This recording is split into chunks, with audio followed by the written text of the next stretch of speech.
तो मैं एक ब्रीफ इंट्रो दे देता हूँ कि उस ग्रुप में जैसे रत्नेश सर हैं, ठीक है, आपके सीनियर हैं, है ना, विपुल सर हैं आपके सीनियर हैं, और आप देख सकते हैं शशांक सर हैं।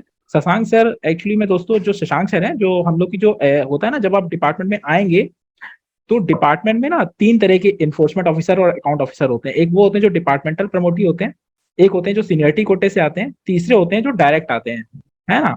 तो जो हम लोग का जो डायरेक्ट बैच है, उसमें जो हमारे शशांक सर है ना, वो शशांक सर उसके जनरल सेक्रेटरी हैं, ठीक है। बाकी जो भी सवाल होगा वन बाय वन सब पूछेंगे, है ना, तो इसीलिए किसी भी हौच पौच में नहीं रहेंगे, ठीक है। Okay done. Shashank sir. Thank you Rahul भाई, थैंक यू, आपने जो इंट्रोडक्शन दिया है। और जितने भी लोग जुड़े हुए हैं उनको सबसे पहले congratulation on your selection and welcome to the EPFO family. तो मेरा नाम शशांक सिंह है। फिलहाल जो हमारी ये पोस्ट है ईओ एओ की, ये डुअल रोल होते हैं इसमें।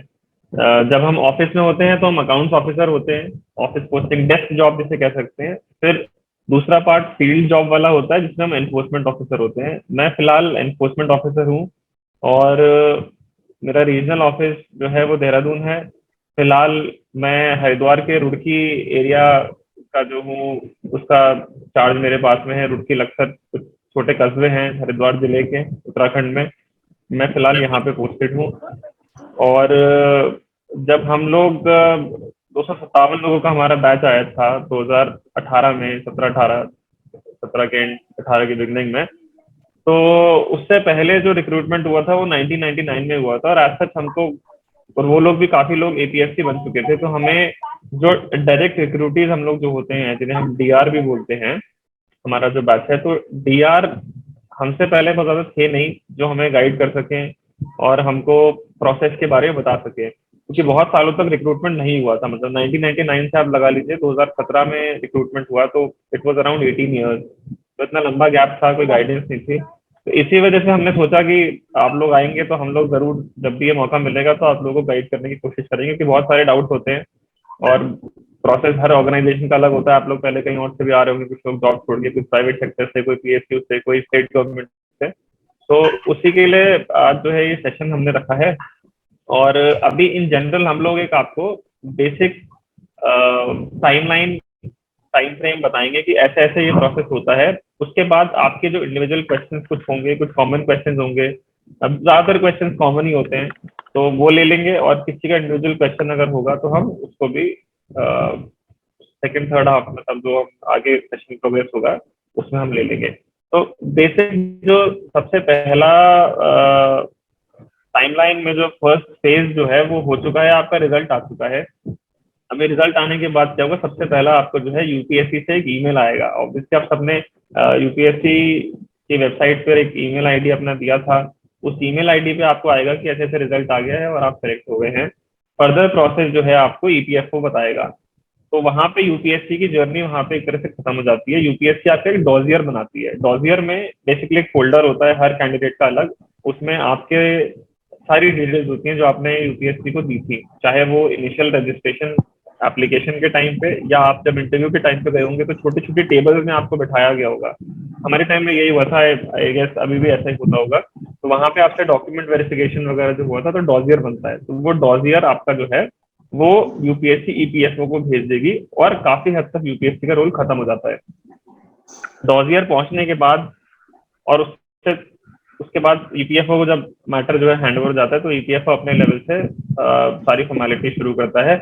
यूपीएससी की ईमेल के बाद आपको ईपीएफओ से भी एक ईमेल आ जाएगी कि ऐसे ऐसे आप सेलेक्ट हो गए हैं, और उसमें आपको कुछ बेसिक डॉक्यूमेंट्स और कुछ बेसिक चीजों के बारे में बताया जाएगा जो आपको करनी होंगी आगे प्रोसेस को, प्रोसेस की वो क्राइटेरिया और भी जो चीजें हैं छोटी छोटी, उनको फुलफिल करने के लिए उसमें एक तरह से पूरा आपको सारी चीजें हाईलाइटेड होगी। तो उसमें सबसे पहले जो आपसे एक चीज मांगी जाएगी वो होता है आपका डिटेल्ड एप्लीकेशन फॉर्म। इंटरव्यू से पहले आपसे एक दोबारा से एक फॉर्म भरवाया होगा जिसमें आपकी हॉबीज और आपके एजुकेशनल बैकग्राउंड, आपके एक्सपीरियंसेस और ये सब चीजें जो हैं आपने उसमें भरी होंगी। तो आई होप सब लोगों ने वो डिटेल्ड एप्लीकेशन फॉर्म संभाल के रखा हुआ होगा पीडीएफ के फॉर्म में या जैसे भी, आपके पास में सॉफ्ट कॉपी या हार्ड कॉपी होगी, तो वो आपको उसकी जरूरत पड़ेगी। मेरे टाइम में मैंने वो समहाउ संभाल के नहीं रखा था, आई मिस्ड इट आउट, और बाद में मुझे प्रॉब्लम हुई क्योंकि उसमें उनको जो है एक हार्ड कॉपी फिर से चाहिए होती है। तो जिसके पास नहीं है उसका प्रोसीजर मैं बाद में बता दूंगा कि कैसे, अगर आपसे खो गया है तो उसको कैसे ऑब्टेन कर सकते हैं। बट आपसे एक डिटेल्ड एप्लीकेशन फॉर्म मांगा जाएगा, आपसे जो है प्रेफरेंसेस के लिए वो एक फॉर्मेट आपका तो लिंक के फॉर्म में देंगे, ऑनलाइन जो है आपको जाके प्रेफरेंसेस चूज करनी होंगी, या फिर उसके बाद जो है हार्ड कॉपी में भी मांग सकते हैं सेम चीज को। तो वो क्योंकि हमारे टाइम में क्या हुआ था कि बहुत सालों बाद जो है रिक्रूटमेंट हो रहा था, इस वजह से काफी चीजें क्लियर नहीं थी, एक एस्टैब्लिश सिस्टम नहीं था इन प्लेस कि हाँ भाई ऐसे ही करना है। जैसे सिविल सर्विसेज में सब कुछ एस्टैब्लिश है, इतने सालों से हर साल एग्जाम होता है, तो ये प्रॉब्लम्स थी। तो आपका प्रेफरेंसेस भरेंगे ऑनलाइन, फिर उसकी हार्ड कॉपी भी संभाल के रखनी है आपको। तो आपका डिटेल्ड एप्लीकेशन फॉर्म हो गया आपका, उसके बाद प्रेफरेंसेस की एक हार्ड कॉपी आप प्रिंट आउट ले लेंगे। उसके बाद जो है एक अटेस्टेशन फॉर्म होता है जो कि उस समय भी आपसे लिया गया होगा। अटेस्टेशन फॉर्म में बेसिकली वही लास्ट एड्रेसेस और ये सब चीजें होती हैं, तो उसकी भी एक कॉपी संभाल के रख लीजिएगा। फिर आपके बेसिक डॉक्यूमेंट जो हैं, आपका आधार हो गया या जो भी आइडेंटिटी कार्ड हैं आपके, फिर से वो कुछ चीजें ना रेपिटेटिव भी मांगी जाती हैं, आपको लगेगा कि यार तो हम पहले दे चुके हैं बट फिर से मांगी जाएंगी। तो चांसेस हैं, मतलब वो अभी हमसे कुछ चीजें लिखी नहीं थी लेकिन फिर भी मांग ली गई, कुछ चीजें लिखी थी लेकिन उनकी जरूरत नहीं थी। तो मोटा मोटा आपको संभाल के रखना है, वो आपका डिटेल्ड एप्लीकेशन फॉर्म हो गया, अटेस्टेशन फॉर्म हो गया, आपके प्रेफरेंसेस जब आप भरेंगे तो उसकी सॉफ्ट कॉपी एक सेव करके रख लें, प्रिंट आउट ले लें।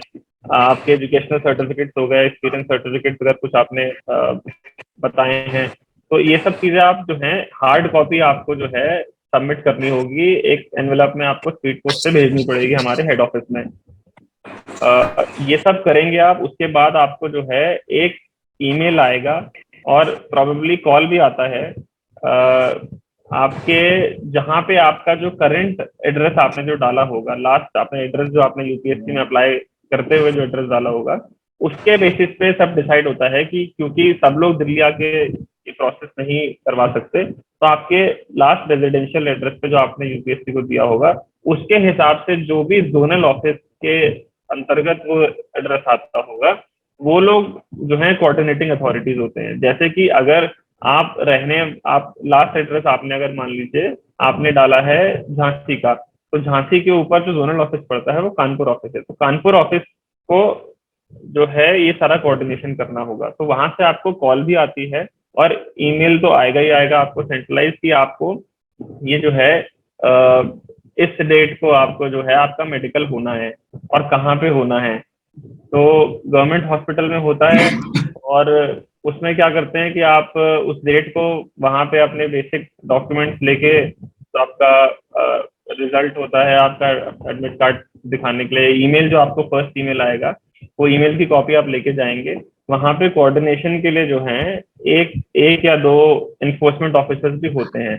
जैसे कानपुर में जो भी इन्फोर्समेंट ऑफिसर होंगे उनको डिप्यूट किया जाएगा आपको फैसिलिटेट करने के लिए, वो आपको वहां मिलेंगे। आपने प्रेफरेंसेस ऑनलाइन भरती हैं, डॉक्यूमेंट्स अपने स्पीड पोस्ट से भेज दिए, अब आपको एक डेट आ गई, आप मेडिकल के लिए वहां पे पहुंचते हैं, एक एनफोर्समेंट ऑफिसर होते हैं, वो आपको वहां पे मेडिकल में हेल्प करते हैं। उनका जो मेडिकल अथॉरिटीज हैं उनके साथ में उनकी पहले ही लाइजनिंग हो चुकी होती है कि भाई इस डेट को होना है, इतने लोग आ रहे हैं, उनके लिए पूरा क्या क्या प्रोसीजर होना है, ब्लड टेस्ट होना है, यूरिन सैंपल्स लिए जाते हैं, बाकी जनरल बॉडी चेकअप हो गया, हाइट वेट, ये सब चीजें होती हैं। तो बहुत रिगरस मेडिकल टेस्ट नहीं होता, मेरी नॉलेज में तो कोई है नहीं अभी तक ऐसा कि किसी को मेडिकल में बाहर किया गया हो सकता है उस समय किसी का बीपी हाई हो तो उससे बोलेंगे 10 मिनट बाद दोबारा करा लो, 1 घंटे बाद करा लो, अच्छे बाद अगले दिन दोबारा करा लो, इस टाइप से। तो बहुत रिगरस मेडिकल टेस्ट नहीं होते हैं, बेसिक ये देखने के लिए कि आप फिट हैं कि नहीं है। तो इस तरीके से आपका वहाँ पे मेडिकल हो जाता है। मेडिकल की जो रिपोर्ट होती है आपको भेज दिया जाता है और आप फ्री होते हैं उस टाइम। मेडिकल की रिपोर्ट प्रिपेयर होने में टाइम लगता है, वो रिपोर्ट लेके जो है वो जोनल ऑफिस जाती हैं, जोनल ऑफिस से फिर वो रिपोर्ट हेड ऑफिस भेजी जाती हैं, ईमेल से भेजी जाती हैं, आजकल उसका सब यूज होता है। तो वो रिपोर्ट्स में जो जो लोग फिट होते हैं, लगभग सभी लोग फिट आते हैं उसमें क्योंकि बहुत जनरल होता है। तो रिपोर्ट हेड ऑफिस जाने के बाद वहां से जब ग्रीन सिग्नल मिल जाता है तो उसके बाद आपको दिया जाता है एक प्रोविजनल अपॉइंटमेंट का जो है लेटर मिलेगा आपको कि भाई आप फिट पाए गए हैं, आपके डॉक्यूमेंट्स भी आ गए हैं, डॉक्यूमेंट्स में आप ठीक पाए गए हैं, तो अब आपको एक प्रोविजनल जो है लेटर दिया जाता है कि आप को ये जॉब ऑफर की जा रही है, ये आपका ग्रेड पे होगा, ये सर्विस कंडीशन है, कुछ कुछ बेसिक चीजें उसमें बताई जाती हैं। अगर आप उसको एक्सेप्ट करते हैं, ये प्रोबेबली मेडिकल जिस दिन होगा उसके नेक्स्ट डे होता है, प्रोबेबली ये एक ऊपर नीचे भी हो सकता है डिपेंडिंग कि भाई आप कहाँ पे हैं और कितना टाइम लग रहा है, वहाँ पे कितने एफिशिएंट लोग बैठे हुए हैं। तो नेक्स्ट डे लेटर मिलता है, आप उसको अगर प्रोविजनल लेटर को आप पढ़ते हैं, आप उस पर अपनी एक्सेप्टेंस देते हैं कि हाँ मुझे ये मंजूर है। उसके बाद जो है ये सब चीजें फिर से हेड ऑफिस चली जाती हैं कि हाँ इन्होंने जो है प्रोविजनल लेटर ऑफ अपॉइंटमेंट जो है वो एक्सेप्ट कर लिया है। उसके बाद क्योंकि आपका डॉक्यूमेंट वेरिफिकेशन हो चुका है कि आप इंडियन सिटीजन है, कहाँ रहते हैं, ये सब बेसिक चीजें उन्होंने देख ली हैं डॉक्यूमेंट्स में, फिर आपको फिट भी पा लिया है उन्होंने कि आप फिट हैं नौकरी करने के लिए, आप हैं जब ये दोनों चीजें क्लियर हो गई, आपने एक्सेप्ट भी कर लिया कि हाँ मैं नौकरी करना चाहता हूँ, हेड ऑफिस भेज दिया, हेड ऑफिस से फिर एक प्रॉपर ऑफर ऑफ अपॉइंटमेंट आएगा। वो ऑफर ऑफ अपॉइंटमेंट जो है फिजिकल कॉपी भी आपके लास्ट रेजिडेंशियल एड्रेस जो आपने दिया होगा उस पर भेजी जाएगी, प्लस आपको ईमेल के माध्यम से भी वो ऑफर ऑफ अपॉइंटमेंट मिल जाएगा।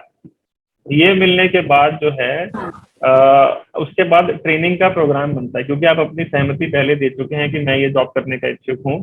तो इसी में आपको जो है ट्रेनिंग का, उसके बाद सब लोगों के एक्सेप्टेंस के बाद वो एक शेड्यूल बनाते हैं कि हाँ इतने लोगों ने एक्सेप्ट किया है, और उसके बाद ट्रेनिंग के शेड्यूल बनते हैं। हमारे 4-5 अलग अलग सेंटर्स हैं जहाँ पे ट्रेनिंग होती है, क्योंकि इतना बड़ा बैच एक साथ ट्रेन करना संभव नहीं होता, तो अलग अलग बैचेस बनाए जाते हैं और अलग अलग जोन के हिसाब से रीजन में अलग अलग है। जैसे कि उज्जैन में भी ट्रेनिंग सेंटर है हमारा, जोनल ट्रेनिंग इंस्टीट्यूट है, चेन्नई में है, फरीदाबाद में है, दिल्ली में है।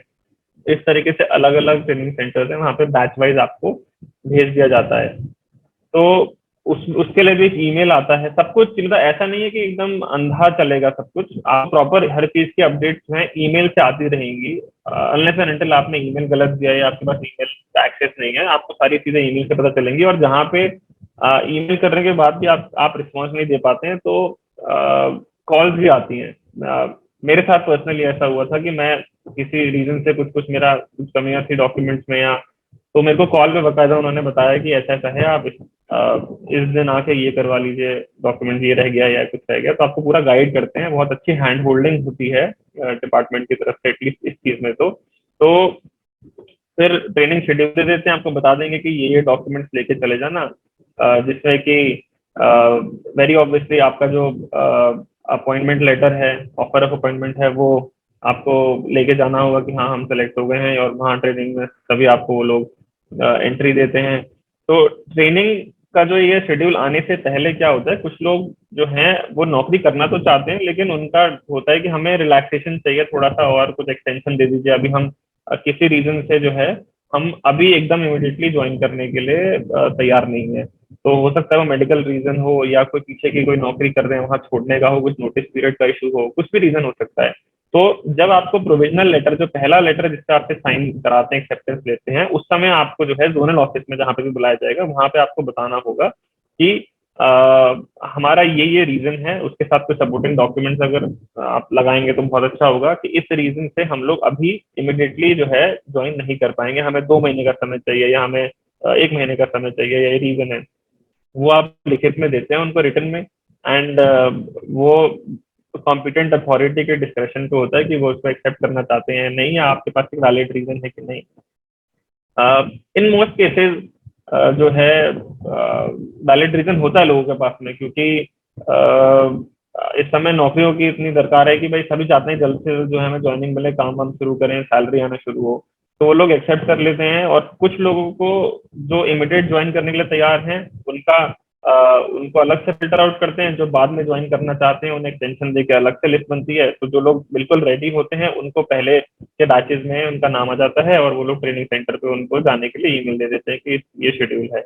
आप ट्रेनिंग सेंटर वो अपने बेसिक डॉक्यूमेंट्स लेके पहुंचते हैं, और आपको वहाँ पे अकोमोडेशन मिलता है, आपको एक कमरा मिलेगा वहाँ, एक दो आपके साथ में शेयरिंग में कोई होगा। आप हमारे टाइम में 21 दिन का जो है ट्रेनिंग प्रोग्राम था, और उसमें 2-3 हफ्ते की ट्रेनिंग करने के बाद आपको जो है रिस्पेक्टिव अपने जो भी जोन होते हैं वहां पे भेज दिया जाता है। तो ट्रेनिंग में आप जब ज्वाइन कर लेते हैं तो इनटू द ट्रेनिंग अराउंड हफ्ता 10 दिन हमारे टाइम में लगा था। हफ्ते 10 दिन में आपको जोन का जो आपने प्रेफरेंसेस भरी थी इनिशियली, तो सबसे पहले ईपीएफओ की जो पहली ईमेल में आपको डायरेक्शंस दिए होंगे प्रेफरेंसेस भरने के, तब तक आपका ये जब सारा काम हो रहा था तो बैकग्राउंड में कुछ लोग जो हैं ये देख रहे थे, ईपीएफओ के कुछ ऑफिसर्स और उनकी टीम ये देख रही थी कि किसने क्या प्रेफरेंस भरी और कितने लोगों ने ज्वाइन किया है, किसकी क्या रैंक है, सारा डेटा उन्होंने मीनवाइल कलेक्ट किया था बैकग्राउंड में, उस पर काम चल रहा होता है। तो आप लोग जब ट्रेनिंग कर रहे होते हैं वो लोग वो काम कर रहे होते हैं, तो आपके रैंक के हिसाब से और आपने जो प्रेफरेंसेस दी हैं उसके हिसाब से कितने लोगों ने उस समय तक ज्वाइन कर लिया है, इस हिसाब से वो लोग जो है एक डेटाबेस तैयार करते हैं, कहाँ पे कितनी वैकेंसीज हैं, कौन सी कैटेगरी में, जनरल में, ओबीसी, एससी एसटी में कितनी वैकेंसीज हैं, ये सब डेटा कंपाइल करके फिर एक एचआरएम, ह्यूमन रिसोर्स मैनेजमेंट वाला जो हमारा एक डिपार्टमेंट है, एक सेक्शन है, वहां से एक ऑर्डर आता है कि भाई इस इन इन लोगों को हमने ये जो है उनकी प्रेफरेंसेस और वैकेंसीज और बाकी सारे डेटा को देखते हुए हमने ये एलोकेशन किया है। तो एक बार जब आपको अलॉटमेंट हो जाता है कि भाई ये जोन है, उसके बाद आपको ट्रेनिंग के टाइम पे ये मिलती है कि भाई ये अपना अलॉट हो गया है। फिर हो सकता है किसी को उसमें भी शिकायत हो कि भाई हमें ये नहीं चाहिए था, या हमारा ये रीजन है, कोई मेडिकल रीजन है, कुछ है, और हम चाहते हैं कि हमें इस जगह की बजाय ये जगह पे पोस्टिंग मिल जाए। उसमें सिर्फ उस समय जो पहला जो जोन अलॉटमेंट का एलोकेशन का जो ऑर्डर आता है उसमें स्टेट दिया होता है बस, उसमें specific regional office, district, city का नाम नहीं होगा, सिर्फ स्टेट का नाम होगा। महाराष्ट्र होगा, कर्नाटक होगा, यूपी होगा, उत्तराखंड होगा। तो आप जो है उसी समय ट्रेनिंग के दौरान जब आपको पता चलता है तो आप लोग जहाँ पे भी ट्रेनिंग कर रहे होते हैं उन्हीं वहाँ पे ऑफिसेज होते हैं एडमिनिस्ट्रेशन के, उन्हीं के माध्यम से आप जो है एक रिप्रेजेंटेशन देते हैं, एप्लीकेशन देते हैं कि भाई इस रीजन से मैं चाहता हूँ कि मुझे इसकी बजाय ये वाली जगह पे भेजा जाए, मेरा मेडिकल रीजन है, या मैं मैरिड हूँ, मेरे स्पाउस की नौकरी वहाँ है, कुछ भी रीजन एक्सवाइजेड हो सकता है। तो वो अगेन कॉम्पिटेंट अथॉरिटी का डिस्क्रिप्शन है, आपका राइट नहीं है। ट्रांसफर और पोस्टिंग आपका कुछ भी इसमें राइट नहीं होता, ये टोटली एडमिनिस्ट्रेटिव एक्सीजेंसीज के ऊपर डिसाइड होता है।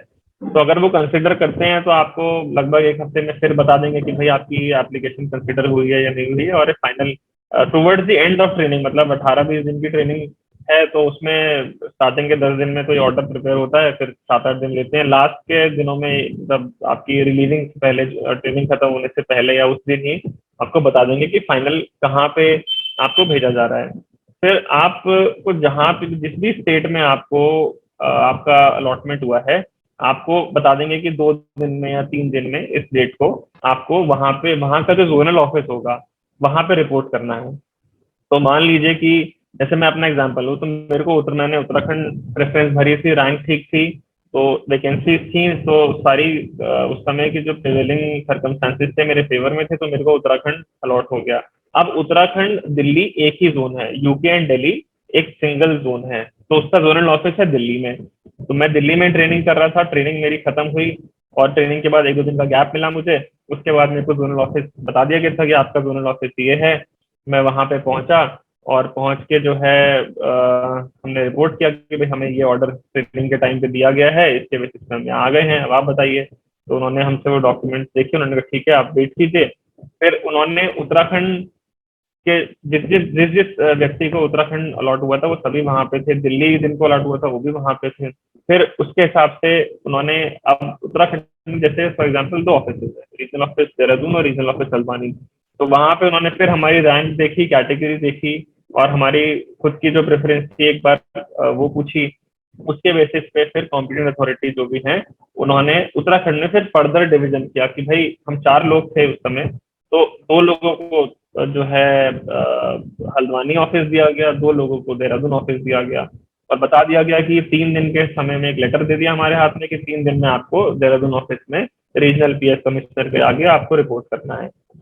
हमें वो लेटर दे दिया गया, हम देहरादून पहुंच गए। देहरादून में जाके फिर वही डॉक्यूमेंटेशन जो है बराबर चलती रहेगी, मतलब हर ऑलमोस्ट हर लेवल पे वही रेपिटेटिव डॉक्यूमेंट्स आपको दिखाने पड़ेंगे। तो अपने कुछ बेसिक डॉक्यूमेंट्स अपने तैयार रखें, जो ये जितने भी ईपीएसओ के साथ में कम्युनिकेशन जो है, लेटर मिल रहे हैं, उनका ईमेल का प्रिंट आउट लेके रखें। अपने एजुकेशनल डॉक्यूमेंट जो है वो तैयार करके रखें। इनका पूरा सेट, कई सारे सेट बना के पहले से ही रख लीजिए एजुकेशनल डॉक्यूमेंट्स का इन सबके। तो फिर हम दिल्ली से हमें बोल दिया गया 3 दिन में देहरादून जाना है। देहरादून पहुंचे, वहां पे ये जितने भी चीजें होंगी ना, ये सब एडमिन सेक्शन होगा, एडीएम भी बोलते हैं, एडमिन बोलते हैं, एडमिनिस्ट्रेशन बोल लीजिए, वहां पे सारा कोऑर्डिनेशन होता है ये। तो देहरादून पहुंच के हमने पूछा कि एडमिनिस्ट्रेशन कहाँ पे, हम वहां पे गए।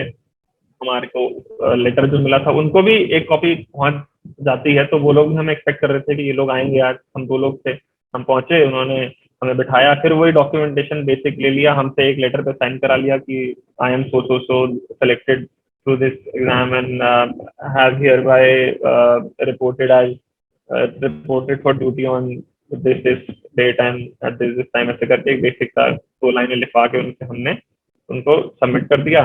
फिर उन्होंने हमें जो ओआईसी होते हैं, जो ऑफिसर इंचार्ज हैं पूरे उस ऑफिस के, उनसे मिलवाया।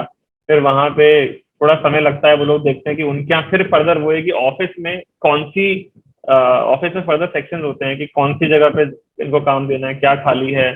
तो उस तरह से फिर उन्होंने फर्दर हमें अलॉटमेंट कर दिया कि आप अकाउंट सेक्शन में ये देखेंगे, या पेंशन सेक्शन में जाएंगे, या लीगल में जाएंगे, उस तरह से फर्दर उन लोगों ने अलॉटमेंट कर दिया। तो ये बेसिक टाइमलाइन है। तो इसकी शुरुआत 10 नवंबर 2017 से हुई थी, जो हमारा रिजल्ट आया था, और 24 जनवरी 2018 को मैंने देहरादून ऑफिस में ज्वाइन कर लिया था। इतना टाइम लगा था हमको, मतलब हर 10 दिन में कुछ ना कुछ एक्टिविटी होती रहती है। 1 जनवरी से ट्रेनिंग शुरू हुई थी, तो 1 से लेकर 21 जनवरी का ट्रेनिंग शेड्यूल था।